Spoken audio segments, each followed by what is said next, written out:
स्वागत है आपका आज के एपिसोड में। चलिए शुरुआत करते हैं पिछले अभ्यास प्रश्न के साथ। प्रश्न था, वन वाटर समिट के संबंध में निम्नलिखित कथनों पर विचार कीजिए। 1. यह विश्व मौसम विज्ञान संगठन यानी WMO के तत्वाधान में प्रतिवर्ष आयोजित किया जाता है। 2. फ्रांस और कजाकिस्तान सितंबर 2024 में संयुक्त राष्ट्र महासभा के दौरान वन वाटर समिट की मेजबानी करेंगे। उपर्युक्त कथनों में से कौन सा या कौन सी सही नहीं है या नहीं है? A केवल 1, B केवल 2, C 1 और 2 दोनों, D न तो 1 और न ही 2।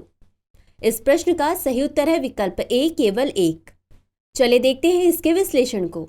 वाटर समिट वैश्विक जल संबंधी चुनौतियों को हल करने के लिए एक साथ काम करने हेतु विभिन्न देशों और संगठनों के लोगों को एकजुट करना है। इसे विश्व मौसम विज्ञान संगठन यानी WMO के तत्वाधान में आयोजित नहीं किया जाता है, अतः कथन 1 सही नहीं है। फ्रांस और कजाकिस्तान सितंबर 2024 में संयुक्त राष्ट्र महासभा के दौरान वन वाटर समिट की मेजबानी करेंगे, अतः कथन 2 सही है।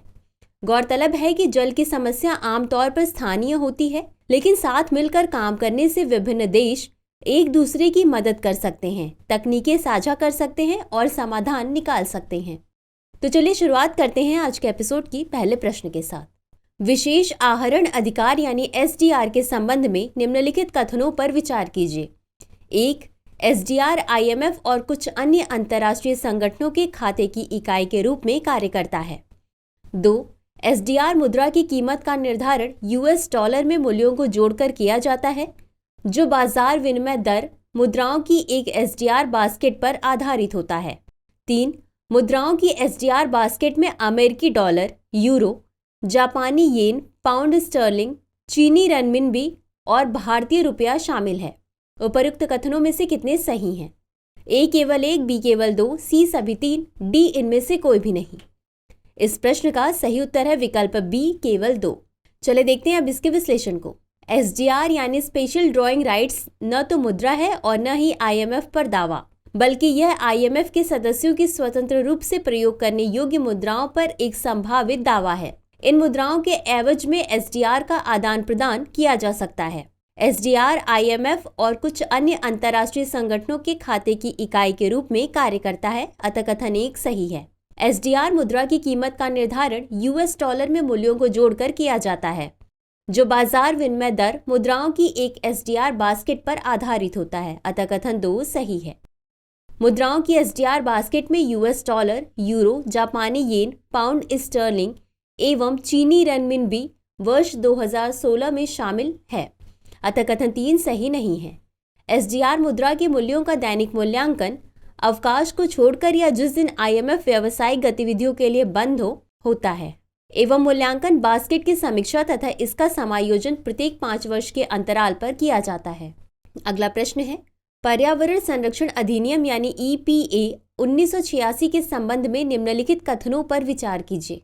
1. EPA की शुरुआत 1972 के स्टॉकहोम सम्मेलन से हुई, जिसमें अन्य देशों के अलावा भारत ने मानव पर्यावरण सुधार को संबोधित करने के लिए हिस्सा लिया। 2. यह अधिनियम केंद्र सरकार को किसी भी उद्योग, उसके संचालन या प्रक्रिया को बंद करने, निषेध करने या नियंत्रित करने का निर्देश देने का अधिकार देता है।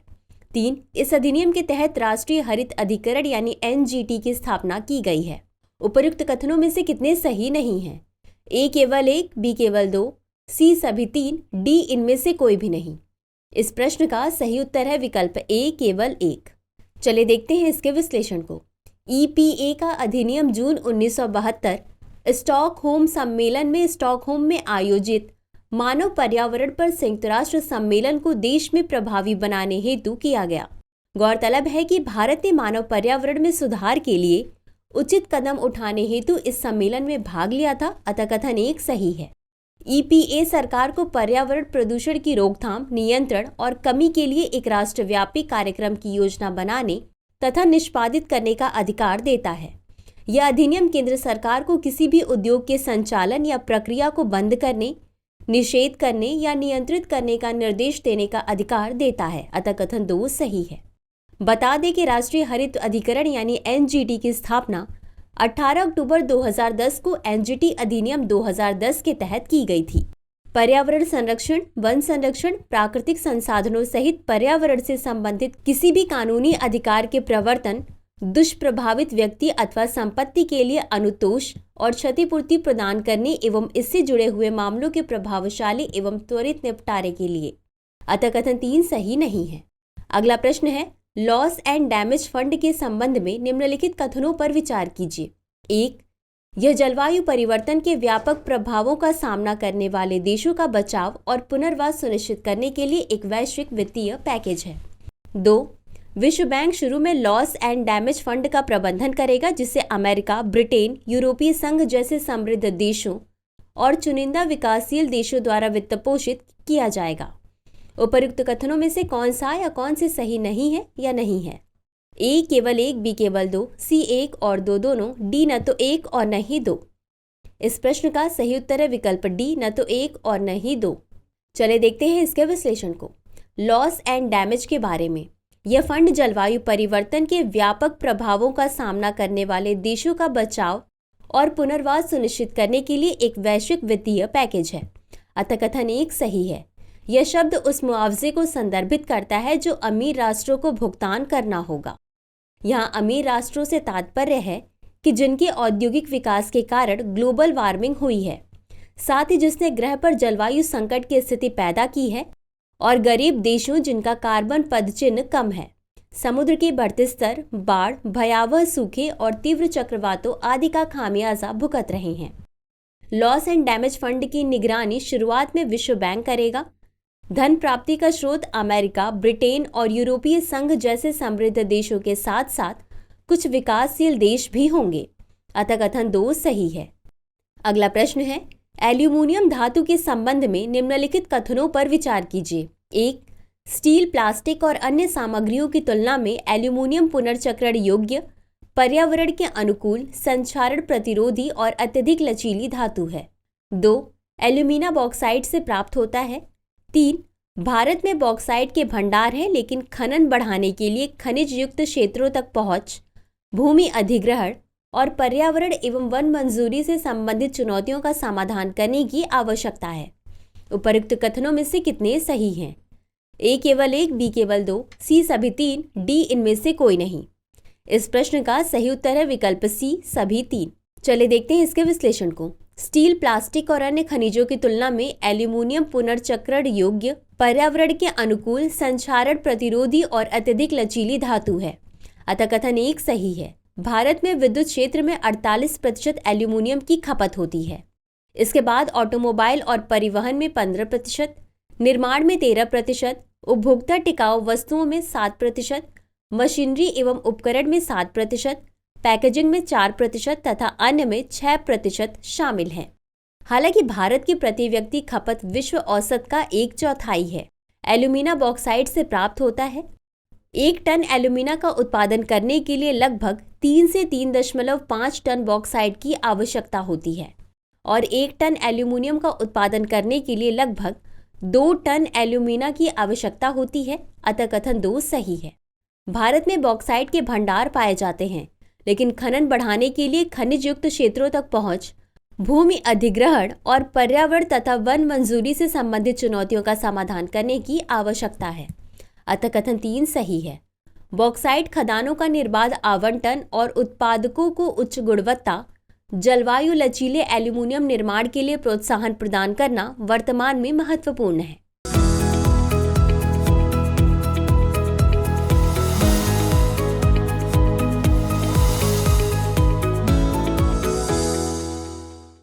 अगला प्रश्न है, निम्नलिखित कथनों पर विचार कीजिए। 1. कावेरी, जिसे तमिल में पोन्नी के नाम से जाना जाता है, दक्षिण की चौथी सबसे बड़ी नदी है, जिसे अक्सर दक्षिण की गंगा कहा जाता है। 2. थमीराबरानी तमिलनाडु की एकमात्र 12मासी नदी है। उपर्युक्त कथनों में से कौन सा या कौन से सही है या सही है? ए केवल 1, बी केवल 2, सी 1 और 2 दोनों, डी न तो 1 और न ही 2। इस प्रश्न का सही उत्तर है विकल्प सी, 1 और 2 दोनों। चले देखते हैं इसके विश्लेषण को। कावेरी को तमिल भाषा में पोन्नी के नाम से भी जाना जाता है। इसके अलावा इस नदी को दक्षिण की गंगा भी कहा जाता है और यह दक्षिण भारत की चौथी सबसे बड़ी नदी है। अतः कथन 1 सही है। यह दक्षिण भारत की एक पवित्र नदी है। इसका उद्गम दक्षिण पश्चिमी कर्नाटक राज्य के पश्चिमी घाट में स्थित ब्रह्मगिरी पहाड़ी से होता है। यह कर्नाटक एवं तमिलनाडु राज्यों से होती हुई दक्षिण पूर्व दिशा में बहती है और एक श्रृंखला बनाती हुई पूर्वी घाटों में उतरती है। इसके बाद पुदुचेरी से होती हुई बंगाल की खाड़ी में गिरती है।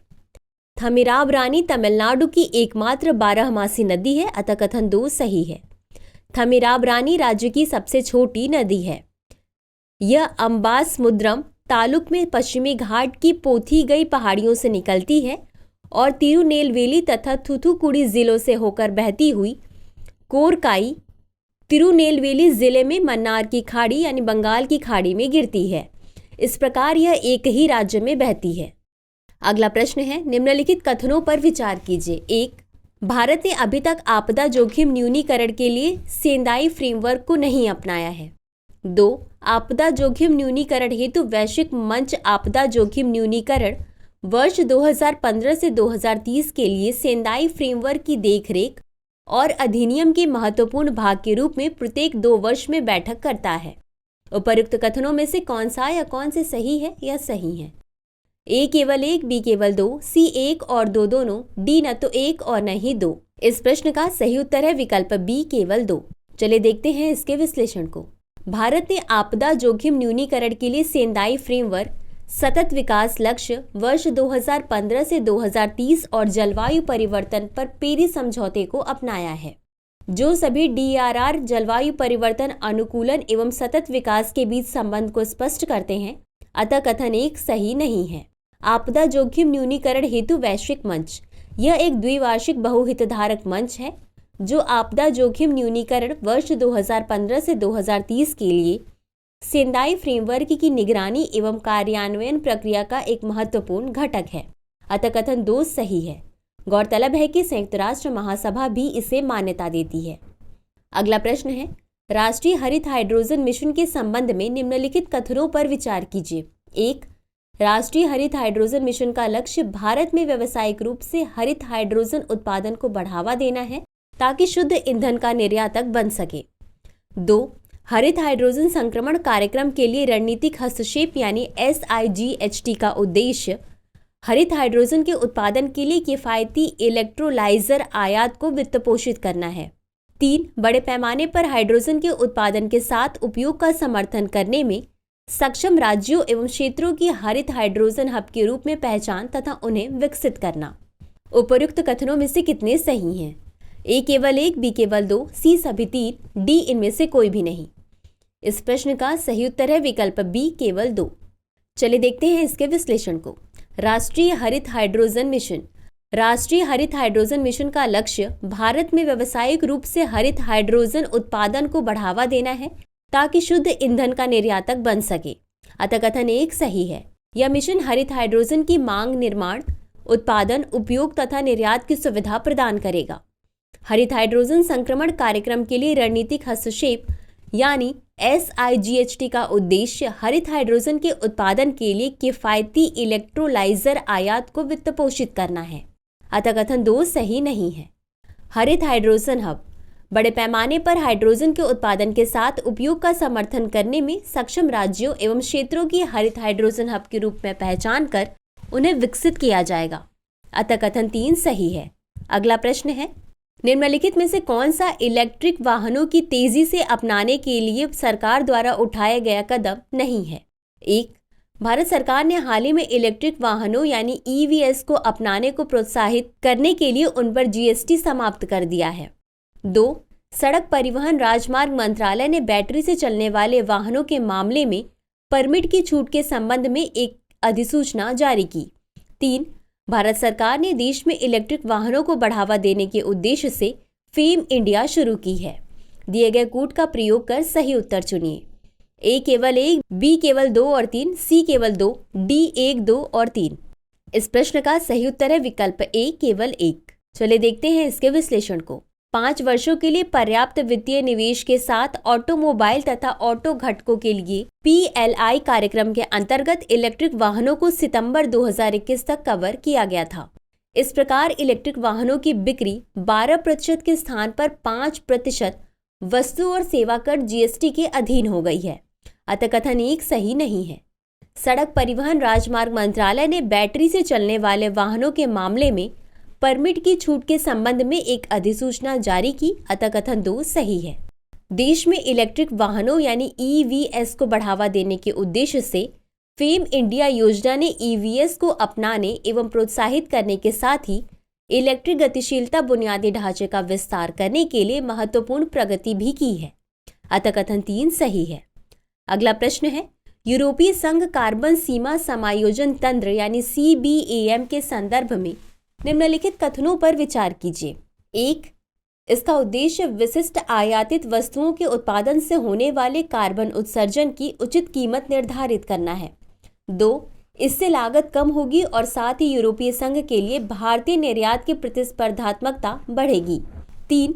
यह यूरोपीय संघ की 2030 में फिट फॉर 55 पहल का एक घटक है, जिसका लक्ष्य यूरोपीय जलवायु कानून के अनुसार वर्ष 1990 के स्तर की तुलना में वर्ष 2030 तक ग्रीन हाउस गैस उत्सर्जन में 55% की कटौती करना है। उपर्युक्त कथनों में से कितने सही हैं? A केवल 1, B केवल 2, C सभी 3, D इनमें से कोई भी नहीं। इस प्रश्न का सही उत्तर है विकल्प B केवल 2। चलिए देखते हैं इसके विश्लेषण को। यूरोपीय संघ का कार्बन सीमा कर कार्बन सीमा समायोजन तंत्र CBAM एक नीतिगत उपाय है, जिसका उद्देश्य यूरोपीय संघ में आयातित कुछ वस्तुओं के उत्पादन के दौरान उत्पन्न कार्बन उत्सर्जन पर उचित मूल्य निर्धारित करना है। अतः कथन 1 सही है। CBAM लागत में वृद्धि कर सकता है, साथ ही यूरोपीय संघ के लिए भारतीय निर्यात की प्रतिस्पर्धात्मकता को कम कर सकता है, विशेष रूप से स्टील एवं एल्यूमिनियम जैसे क्षेत्रों में, जो कि यूरोपीय संघ के साथ भारत के व्यापार का एक बड़ा भाग है। अतः कथन 2 सही नहीं है। यह 2030 में फिट फॉर 55 का भाग है, जो यूरोपीय जलवायु कानून के अनुरूप वर्ष 1990 के स्तर की तुलना में वर्ष 2030 तक ग्रीन हाउस गैस उत्सर्जन को कम से कम 55% कम करने की यूरोपीय संघ की योजना है। अतः कथन 3 सही है। तो चलिए देखते हैं आज के अभ्यास प्रश्न को। विदेशी अंशदान विनियमन अधिनियम 2010 के संबंध में निम्नलिखित कथनों पर विचार कीजिए। 1. स्वतंत्र समूहों को वित्तपोषण के माध्यम से भारत के मामलों में विदेशी भागीदारी के संदर्भ में चिंताओं को दूर करने के लिए वर्ष 1976 में FCRA पारित किया गया था। 2. FCRA पंजीकरण 5 वर्षों के लिए वैध है और NGO को पंजीकरण की समाप्ति के 6 महीने के भीतर नवीनीकरण के लिए आवेदन करना आवश्यक है। 3. वर्ष 2020 में एक संशोधन ने प्रशासनिक खर्चों के लिए विदेशी योगदान के अनुमेय उपयोग को 50% से घटाकर 20% कर दिया। उपर्युक्त कथनों में से कितने सही नहीं हैं? A केवल 1, B केवल 2, C सभी 3, D इनमें से कोई भी नहीं। इस प्रश्न का उत्तर कमेंट बॉक्स में जरूर दें। आज के लिए बस इतना ही। शुक्रिया।